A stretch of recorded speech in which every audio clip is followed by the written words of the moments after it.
Hey everybody, Jason Bermas here, and I'm a little bit in shock. And I know that my guest today is a little bit in shock because we have been covering this case that spans now several decades, really almost the vast majority of my lifetime, in Utah, that had a previous investigation that a lot of people had brushed off as a subsidiary of this quote unquote satanic panic narrative back in the 80s and 90s. And out of nowhere, I'd say earlier in the year, it popped back into the public eye in the most bizarre of ways. You had somebody who was part of the Utah government, David Levitt, come out and say that he was not a cannibal or a ritualistic child abuser. I'm going to leave it at that. And other people, like my friend Derek Bros of the Conscious Resistance, who we're really going to go over the ins and outs of this case. I mean, period. Went back, saw the original investigations, expanded into the Mormons and the Church of Latter-day Saints, and even people like Gordon B. Hinckley. Got really some historical references that were quite alarming. And then a man that he was talking about on this show months ago, David Hamblin, is arrested yesterday with some of the most atrocious of charges. And I just want to show people this because we have the documents. But right here is the Utah County Sheriff's report, inmate booking sheet. And I don't even want to read what we have behind me, but this is a visual show, and certainly you can as well. And I'm going to tell you right now, if you do choose to read this statement, it's pretty graphic. It's pretty disturbing. It goes on to a second page. But if you want to know more about this case, again, Derek has done amazing work over at The Last American Vagabond. Of course, is covering it right now. That is Hamblin behind us over at theconsciousresistance.com. And we're also covering it over at Red Voice Media. So let's talk to Derek. Derek, let's start with the arrest of Hamblin. Let's talk about it. Yeah, man, you started out by saying you were feeling in shock. I definitely felt that way yesterday. When I got the news, I was sitting here at my desk and, I've actually been talking with another source for a story I was working on specifically related to this case, and somebody who was a victim of David Hamblin. And they're the first person that reached out to me. They, said, "Hallelujah, Hamblin's been arrested." And I mean, I think I like shouted, out loud, like, what, just sort of in excitement, but also just in disbelief. And yeah, I mean, I will say definitely there's one alleged victim at the moment who is already, feeling a sense of relief from this man being arrested. And yeah, I mean, overall, it's been surprising. I've been today actually chatting back and forth with Sergeant Spencer Cannon, who's the public information officer of the Utah County Sheriff's Office, getting a quote from him for an article that should be published probably during this interview at The Last American Vagabond. I just wrote an update, kind of putting some of the pieces we're going to go over today into perspective for folks. But I mean, this is probably just the beginning. The PIO Spencer Cannon did say that this is the first of many arrests. They don't know at what pace they're going to take. He said, things move slow, but they are anticipating more arrests. So let's bring it back to the case before the case, right? Before we get there, I'd like to commend Adam Herbets, he's the one that is really driving this case over at Fox 13. And when you know you're over the target, people come at you like this. Now, this person, David Levitt, is the person who outed himself, all right? He didn't have to out himself, but outed himself as one of the suspects in this case. And there are numerous suspects. We're not talking about one or two people. And I want to remind people, all right, number one, until somebody's proven guilty, these are just cases. I want to make that specifically clear. But number two, if they are in fact guilty, people that abuse children do not stop. All right. So if these are cases that go all the way back into the 80s and 90s, you would have decades of abuse. And we know that abuse victims only come out in rare cases.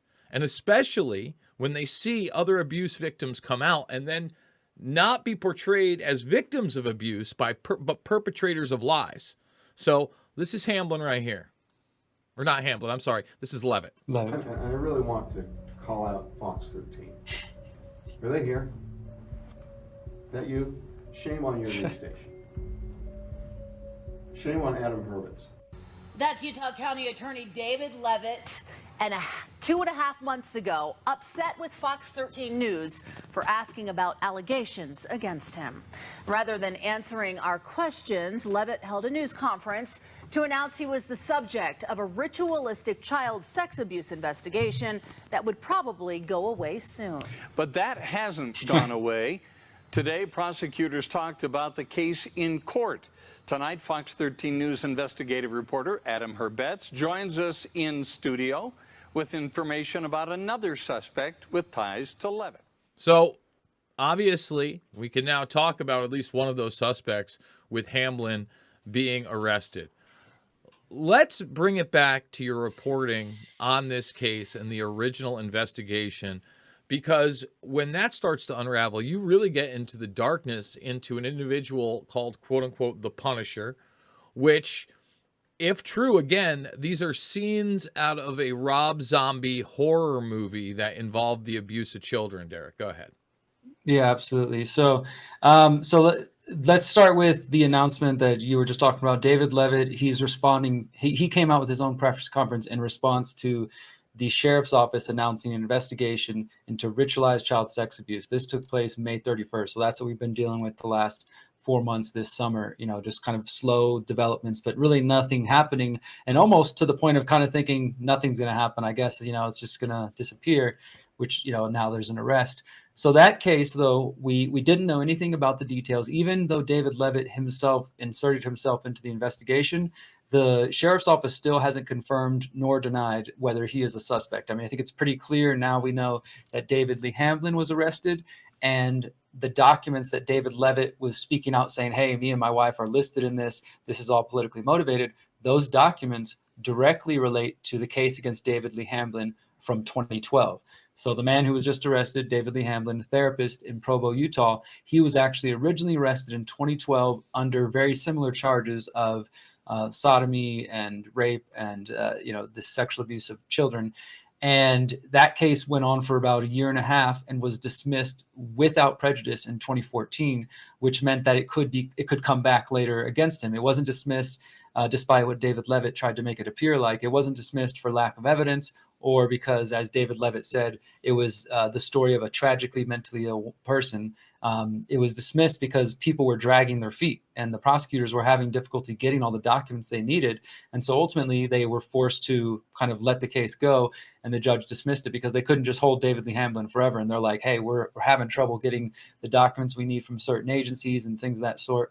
So it was dismissed. And then, the sheriff said that their current investigation started last April 2021. I think perhaps somebody decided to revisit the 2014 case against Hamblin, or new victims came forward. But we also know that once they announced this recent investigation, more than 130 tips have come in from all over the country, but definitely in different parts of Utah. And let me just stop you here, because I think it's important for people to understand the gravity of these charges.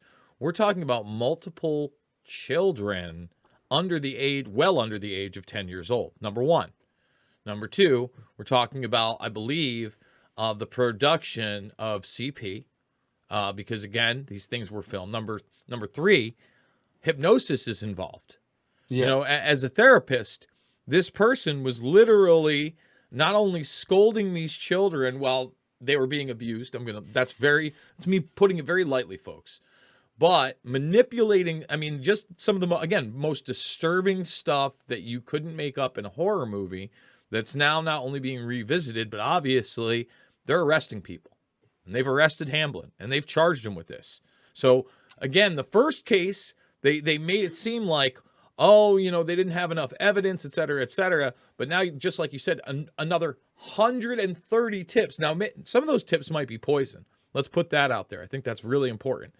But obviously, you don't have a group of children coming together as adults to collude against somebody. Instead, you have a bunch of individuals coming forward because they're seeing now other victims coming forward. These people, again, like we talked about, do not stop, Derek. Yeah, and it's also important to make sure that we make this clear that this isn't just about Lee Hamblin or even David Levitt. The original investigation involves accusations of ritualized child sexual abuse. That's the sheriff's office words, in 3 different counties in Utah between 1990 and 2010. And when you look at the documents, so now that we know, we can confirm David Lee Hamblin is at least part of the case. He might not be the focal point of the case, but he's part of the case. Well, the documents that myself and Ryan at the Last American Vagabond published over the summer that were part of my investigation, it's a full zip file you can get.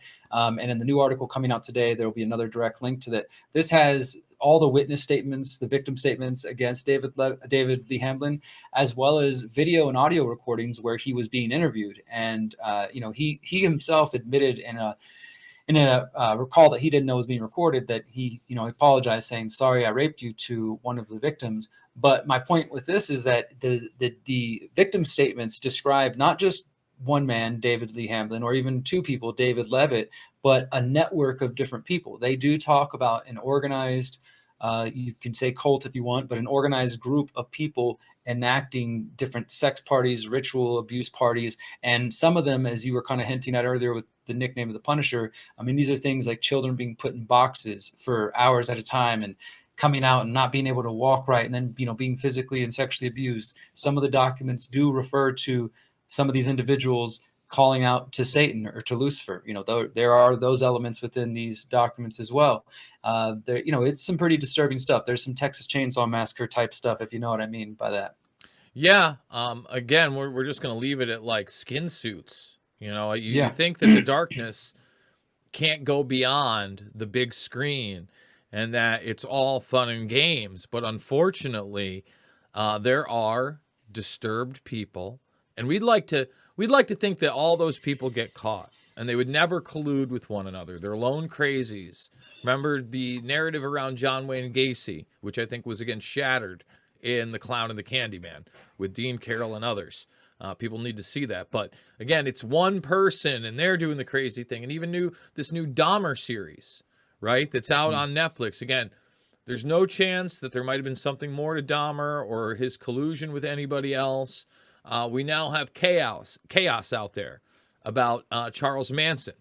And the probability, I would say, that he was at least protected by some of these agencies, these 3-letter agencies that are supposedly, again, in our best interests. But now you see the 3-letter agencies openly mobilizing against the general populace. They've built their infrastructures with things like fusion centers. And that's what people don't get. It's not just conservatives. It's not just far right or QAnon people. They don't like people that are in the Nation of Islam and follow Louis Farrakhan. They don't like anti-government groups. They don't like Cop Watch, all those other things. So now that's aimed there, but we have a long history of those 3-letter agencies protecting people who are within the government, within the upper echelons of the entertainment industry as well, within the upper echelons of business. And this is one of those cases where you look at Levitt.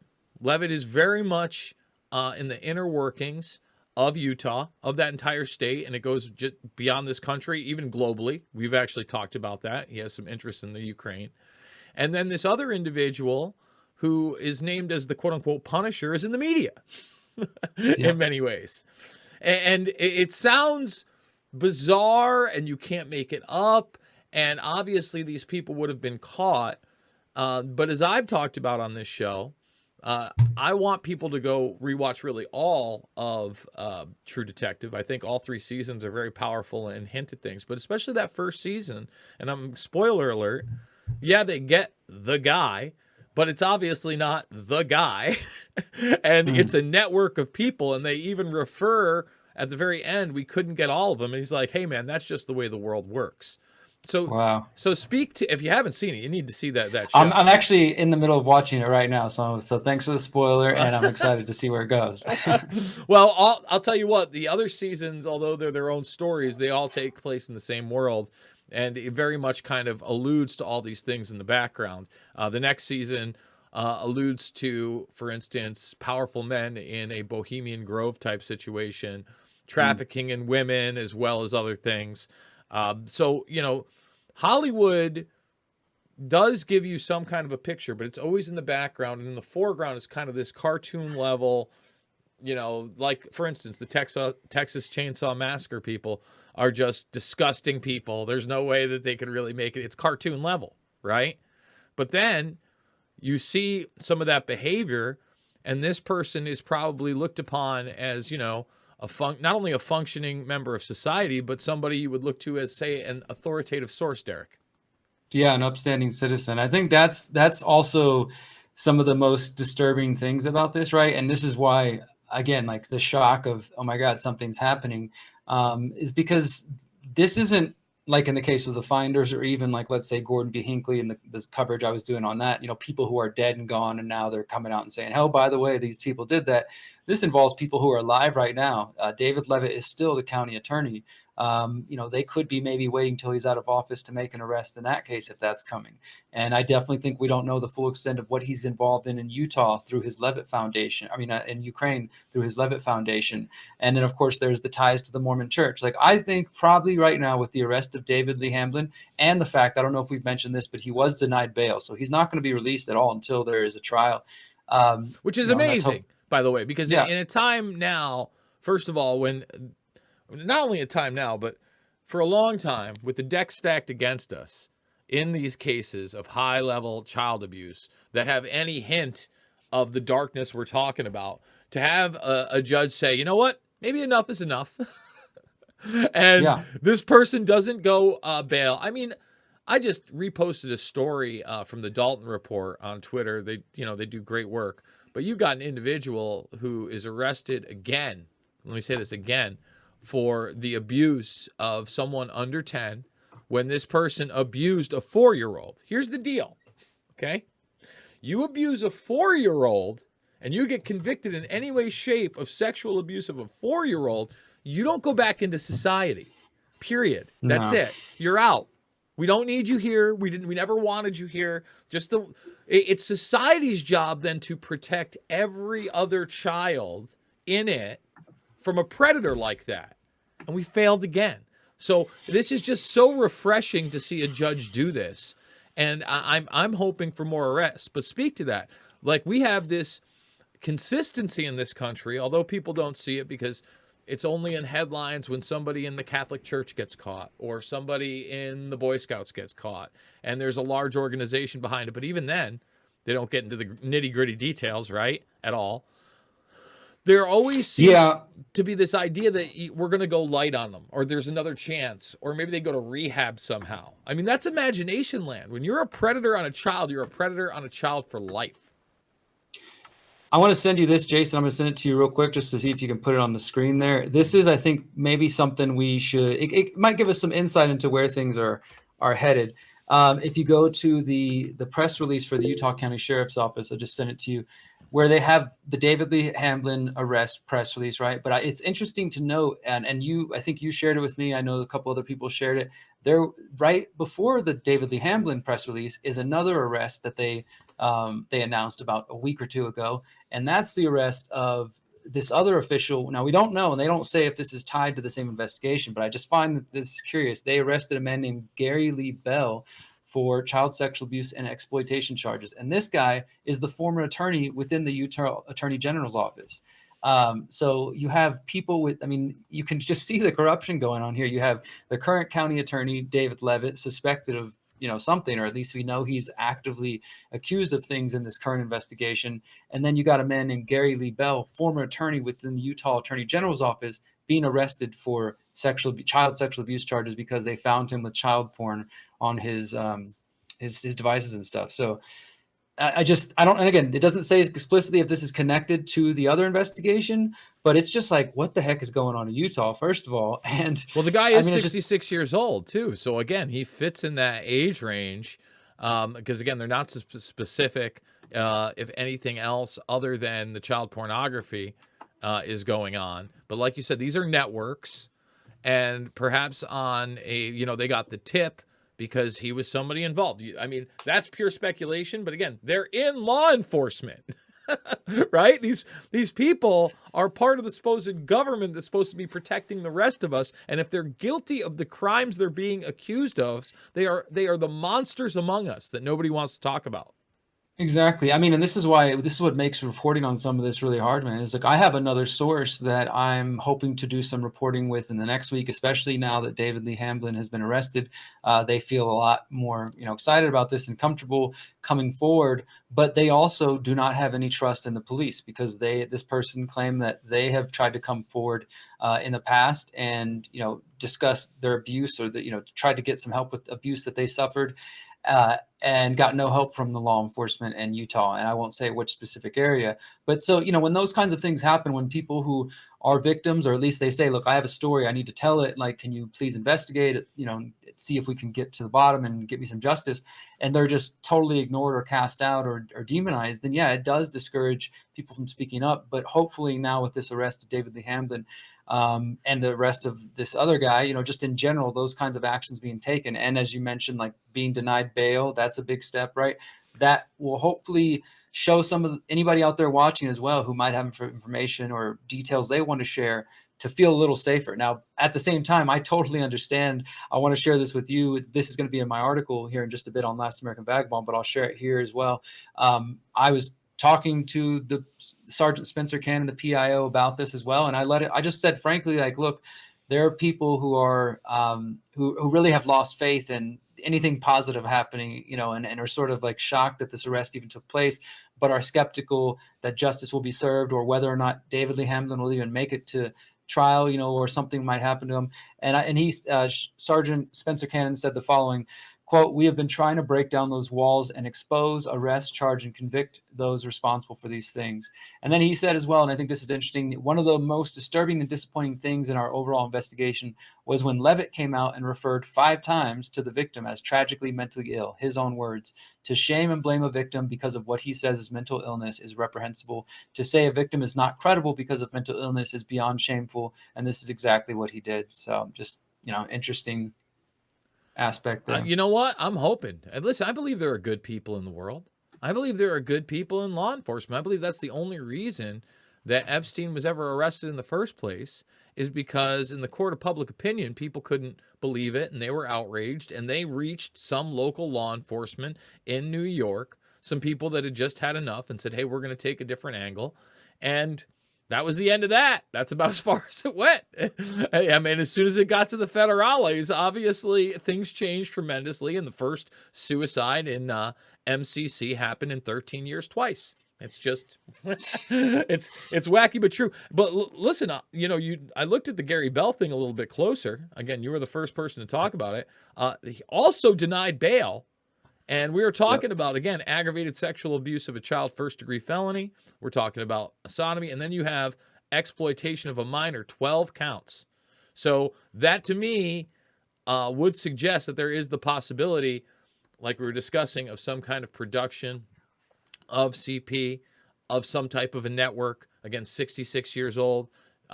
Good on these judges and good on these police officers. We need more of them. And I would argue, again, in the Franklin scandal, you had some people in law enforcement locally that were breaking the story via the finders and that scandal in particular. And then you even had national media with the Washington Times in that case breaking the story, showing the receipts literally of Craig Spence, for instance, and then being attacked by the LA Times and then the Washington Post and the national media. And that again is a theme that goes back decades, Derek. Yeah, and you mentioned the finders, and I just want to add to that you had Ramon Martinez, who was with the Customs Service. He was one of the main people trying to speak out then, but you also have other people that I've since discovered by looking at the documents. Sergeant Bell, I believe was his name, he was in the Washington Metro Police Department. He was one of the people asking questions that also died of a heart attack around that time. I don't know exactly, we haven't been able to find out if that was unusual for his health or not, but there definitely are examples in these cases where you have the local cops or maybe the cops who first initially get a hold of whatever the case may be, and they're doing some real work and they're like, oh my God, there's something here. And then maybe somebody from the FBI or CIA shows up and says, hey guys, we're here to take this case over. And from there, things tend to degrade. And again, that's a theme that we see over and over and over again when you get into high level trafficking cases, or really an event of national media attention. We see it again and again and again, but especially in the case of child sexual abuse. That should raise red flags. Again, the infrastructure that protects people like Dennis Hassard and Anthony Weiner and Barney Frank, that should scare people, but they don't understand that infrastructure. Foley would be another one, has been in place for a reason, because a lot of these people are also under blackmail, for instance. We quickly highlighted Midnight Climax, which is the brothels. Again, the CIA was involved in sex trafficking at a time when a lot of these prostitutes were teenage runaways. You do the math. You think they were checking IDs for 18-year-olds to put in their little mind control experiments where they would drug the Johns and then tape them? You don't think that they also used that on politicians when they were all again outed in this book doing the same thing in the 80s to people of prominence? Speak to that aspect of it, because obviously that bleeds into the Epstein case as well. And that's what makes everything so bizarre, because some of this is blackmail. Then you get this weird ritualistic abuse thing. Epstein himself on that island certainly had things looking in a manner. He had that sundial no one talked about, right? That a lot of people pointed to the blue and white, like the Egyptian temple style thing. Yeah, but he had that sundial. Talk about that weird occult aspects to these people. Yeah, Jason, did we talk already in our previous discussion? I can't remember if it was before or after we also released this tape. I know we talked about Gordon B. Hinckley, but we just released this other tape, this report I did, kind of in response to NBC's recent propaganda about satanic panic. It was this tape titled "Are the Children Lying?" Did we discuss that already? No, let's talk about it. Okay, so again, this was published on The Last American Vagabond. I did an article about it, but I published the video on all my channels. People can go find it. And this was also sent to me by a source. It was basically another VHS tape that, somebody's home recording. In the 90s in Oklahoma, there was this journalist named Brad Edward at Oklahoma 5 News or something like that. And he had a segment that he would do every night on the evening news called In Your Corner. And he was kind of a, fighting for the people type of, like, exposing local crime, an actual investigative journalist on the local level. And so at some point in the 90s, I haven't been able to pinpoint exactly what year it was, but sometime in the early 90s, he did a 6 or 7 part investigation called Are the Children Lying? And it was about so-called satanic ritual abuse, SRA, or just ritualistic abuse. And so, like, what it appears to be was like Monday through Sunday, he must have, like, hey, tonight we're going deeper. And so this VHS just compiles all the reports together. And so we released it online. And, I think it's a good watch for people who might be new to this topic, but also just to kind of see that there was legitimate reporting and people asking questions about this back in the early 90s and the 80s. And now, of course, now everything we're told, like the folks at NBC would like you to believe, is this is all satanic panic. And the most disturbing thing, the most annoying thing about it, Jason, is that this journalist over at NBC News, she wrote this piece where she interviewed David Levitt and kind of just like put him as like the victim in the whole thing. It's like, oh, this poor guy, he got caught up in satanic panic 2.0 QAnon nonsense. He lost his election because he was accused of this and that. And they totally, they wait till like paragraph 12 to say, oh, by the way, this all started because the sheriffs are investigating ritualistic sexual abuse. They try to just downplay the whole thing. It was just horrible, horrible reporting. And now that David Lee Hamlin's been arrested, I'm sure there'll be no updates, no corrections or anything. But anyways, that's the way that they want to frame it, is that everything that happened back then was all just false memory syndrome, hysteria, et cetera, just laugh at it. Haha, it's funny, and they're posting, I saw the woman who wrote the article, like, posting a Saturday Night Live meme with like the devil and like saying, don't tarnish my good name. Like, it's all a joke to them, right? It's like, well, no, there were real people asking questions back then. And so that's why I think that report, Are the Children Lying, is worth watching, because it shows you a journalist at the time asking these questions. And in that report, there are children discussing the abuse that they suffered, and they don't show their faces. They're kind of dark, shadow, but you can hear them talking, and the things that the kids are describing in these reports, which were played on TV, so they don't get super graphic, but the things that they even share, and they draw out pictures of what they said they witnessed. I don't think most kids can just pull these things out of their mind, even with the exposure to the internet and everything else we have. Like, the things that they describe are there. There is a ritualistic element. There is claims of, like, again, some claims about Lucifer and this and that. Whether or not you believe that or not is irrelevant. This is what the kids and the victims are saying. The people doing it to them were doing. Well, I'll tell you what, it sounds like we're going to have a Bermas Brigade watch along on that. Because people do need to see that aspect of it.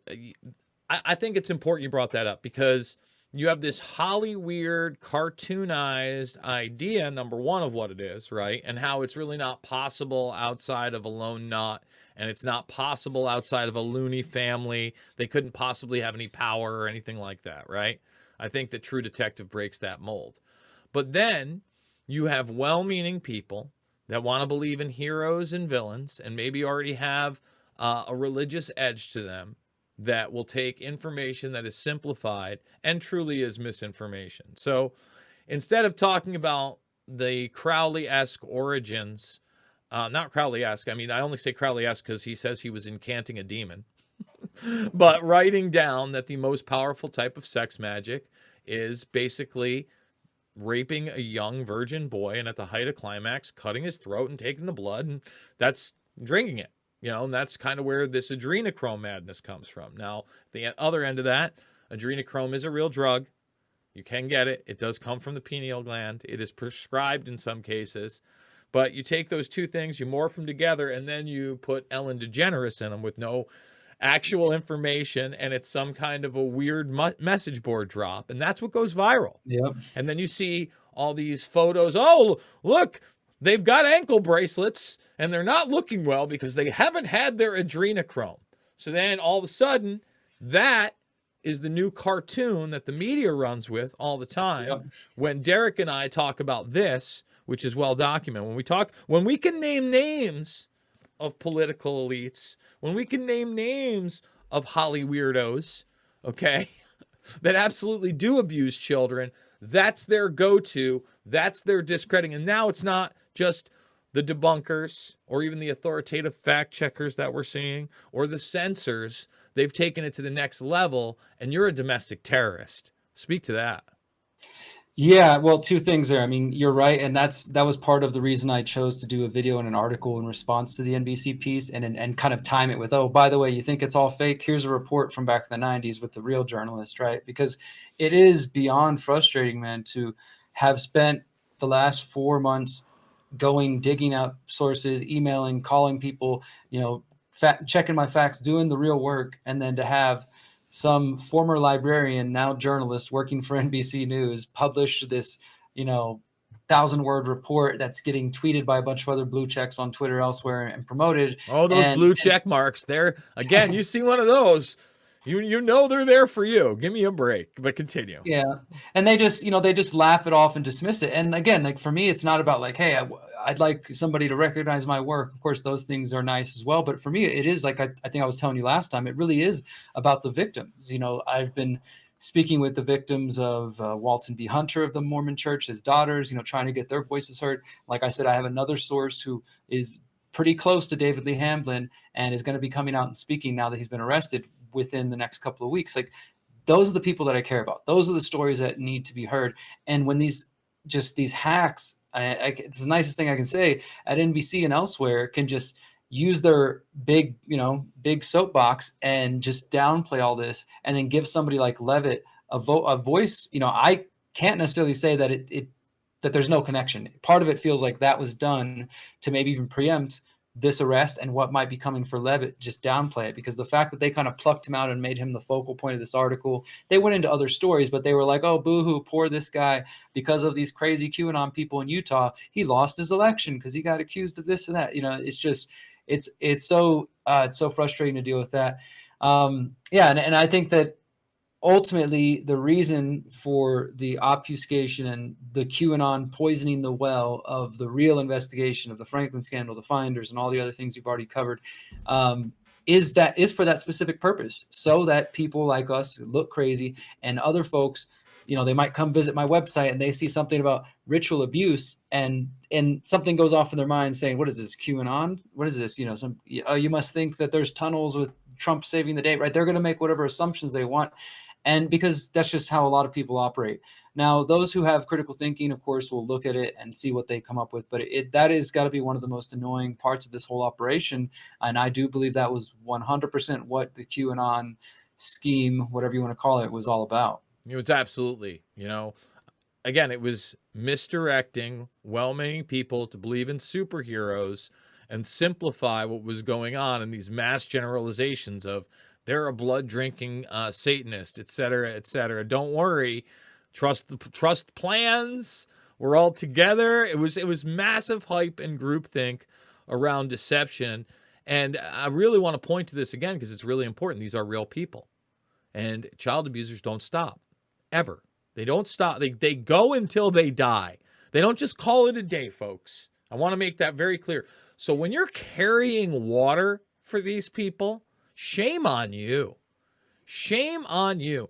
When you're part of a media organization, for instance, I don't know if you've seen Shadowland yet, but this is the Atlantic thing. And, one of the worst parts about it was when it was smearing this mother who was going to, basically, she was doing the right thing. She's protecting her children the best way she knew how. She was going to school board meetings and speaking her mind.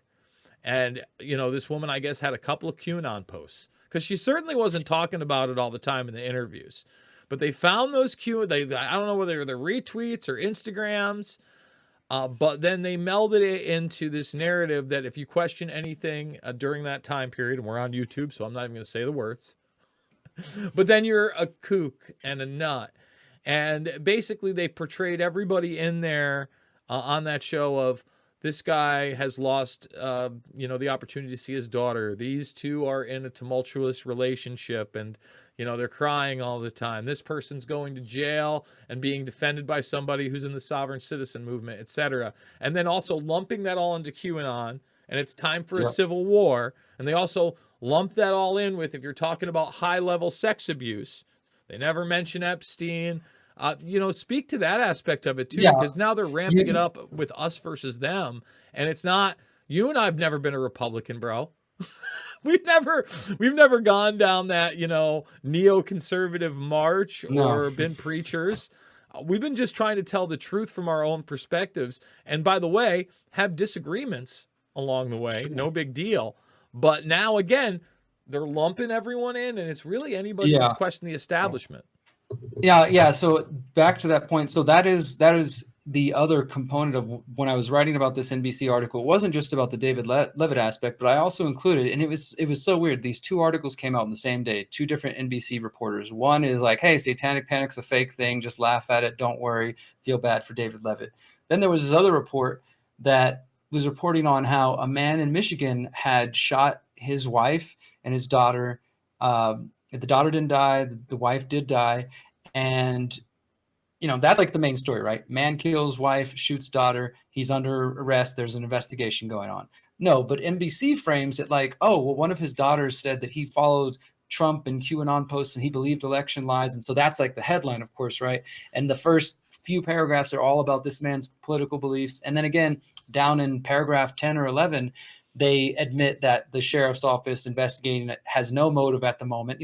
So there's no connection between his political beliefs as far as we know at the moment, but they're so desperate to make that connection. And they never talk about the drugs that person might have been on. And I'm not talking about Mary Jane, guys. I'm not talking about Sir Smokes a Lot. I'm talking about, was he on big pharma medication? Often when you have these situations when someone flips and kills their spouse and their kids and then commits suicide or tries to go suicide by cop, they are on psychotropic medications. Exactly. These medications, again, in the side effects panel, forget about just suicidal thoughts and actions. Let me say that again, actions. Psychosis is a big one. They don't ever talk about that. Psychosis is your break from reality. And you never see, you'll never see a headline on it. I'll tell you that, especially if they're on a lot of them, Derek. And just that again, just like the weakness of this reporting, this journalism, the rush to immediately equate crime, violence, murder, dangerous person. Oh, believed in, unpopular opinions. I think they said he also didn't trust the vaccines. He didn't trust 5G. And then the daughter makes sure to say something. And again, maybe his daughter said this, maybe she didn't, maybe he did believe those things, but there's no evidence at the moment of a motive. Like you said, it could have been psychotropic drugs. It could have been husband and wife, just general argument. Who knows? There's no evidence that they were arguing over QAnon and he got so enraged because his wife didn't believe it, he killed his whole family or something. But there is this extreme effort, and this is part of the Biden administration's ongoing effort to essentially say, if you don't have opinions that are in line with the majority, then that makes you an extremist, right? So whether you question child abuse and ritual abuse and you believe in those things, well, then you're just a crazy satanic panic QAnon person. And if you question, the strength of election integrity, if you question corruption in government, 5G, the shots, etc., well, then you're just some dangerous extremist like that. This is all part of a messaging that's going on. And it was kind of a shock to see that NBC would just be so blatant, put them both out in the same day. I mean, I'm shocked by almost nothing at this point, but it's not true. Like I said, I started this one shocked that there was an arrest made in this case. And now that you're talking about Gary Bell and their similar age groups and the fact that Levitt has lost his election and may not be protected for much longer, although I don't like the idea of waiting on an arrest for political reasons at all. Yeah, I know. And again, especially one of this gravity where literally children's lives may be in danger. And I don't think people get it sometimes how not you take away the ritualistic aspect of this. But when you're sexually abused as a child, game changer for the rest of your life, whether you like it or not. It's going to be with you the rest of your life. And, obviously that never happened to me. I feel extremely lucky looking at some of these victims because, again, that's a real deal. It is a game changer on how you're going to view the world for the rest of your life. And that's why it's so important that we protect our children. And that's what it's really about, guys. I mean, seriously. And again, those vipers in the media want to not only marginalize that, but turn it on its head and make it sound like we're the crazies and the kooks for wanting to do that for kids. And we're seeing more of that. Derek Rose. Go ahead. Yeah, I just want to add, just pair that up with the increasing hypersexualization of children that we're seeing all around. I mean, those two things, like, hey, anybody questioning that this could be happening, satanic, panic, silly, you're crazy, QAnon person. And at the same time, children should be exposed to everything sexual at a very young age. Like, it's a dangerous position to be. No, and we're there. First of all, you've got to DM me that report because we are going to do a watch along. I don't know if we'll do it today, but maybe we will. And number two, let people know where your latest reporting on this is going to be. You can find it at The Last American Vagabond and theconsciousresistance.com, correct? Yep, absolutely. I just put out my kind of video summary of everything about this yesterday on theconsciousresistance.com. And Ryan is editing up my article right now, so that'll be published any moment here at thelasamericanvagabond.com. Excellent, my friend. More arrest comes. I'm going to keep you up to date. You keep me up to date. I know you got a lot going on behind the scenes, but I really do want to thank you for being at the forefront of this. And I want to thank Adam Herbets for being, one of the lone voices in the mainstream media and holding someone's feet to the fire when they see there's plenty of evidence that this isn't just a runaround and that there is some weight to this case. So thank you once again, Derek. Thank you, brother. Appreciate you. There he is, Derek Bros, kicking ass, taking names, telling the truth. We love having him on the program. You want to support this broadcast? First and foremost, I want to remind you, I am a documentary filmmaker. Loose Change, Final Cut, Fabled Enemies, Invisible Empire, A New World Order, Defined and Shade the Motion Picture are free. I want you to watch them. I want you to share them. Get them out to the masses. You want to directly support the broadcast? Down below is the link for buying me a coffee. Buy that coffee. $5, $10, $15, big donors. That's where you can go. We're going to be 4 days a week, morning show, 2 hours a day, second hour premium. You'll still be able to listen to it for free on Podbean. That's how we're working it out. But you want to see the documents. You want to see people like Derek Brose's face. You can try it now for just $1. This should be launched within the next 2 weeks or so. Certainly no further than mid-October. So we're talking maybe the 16th would be the initial voyage is what it looks like. But we've got some premiums up. In fact, there's a new premium going up tomorrow, Friday, where you're going to see me interview one of the representatives from Action for Assange. Really great show on that. So for just $1, it's $10 a month, $100 for the year. You can get on Red Voice Media, get those exclusives. And again, we're going to be doing 4 days a week, live shows. So excited about that. Don't forget to Rockfin. You can hit subscribe, and that way you get the premium access, which means while we're live, you can watch live over there, help support the broadcast. Then within 24 hours, I make everything free anyway. You know, again, I want to make sure that this information gets out there. We're almost 66,000 strong there as well. And don't forget to Rumble. We've hit 13K. We're growing and showing over at Rumble as well. Guys, not a left-right issue, always about right and wrong. Thank you for supporting the broadcast. I absolutely love you, and I'll see you on the flip side.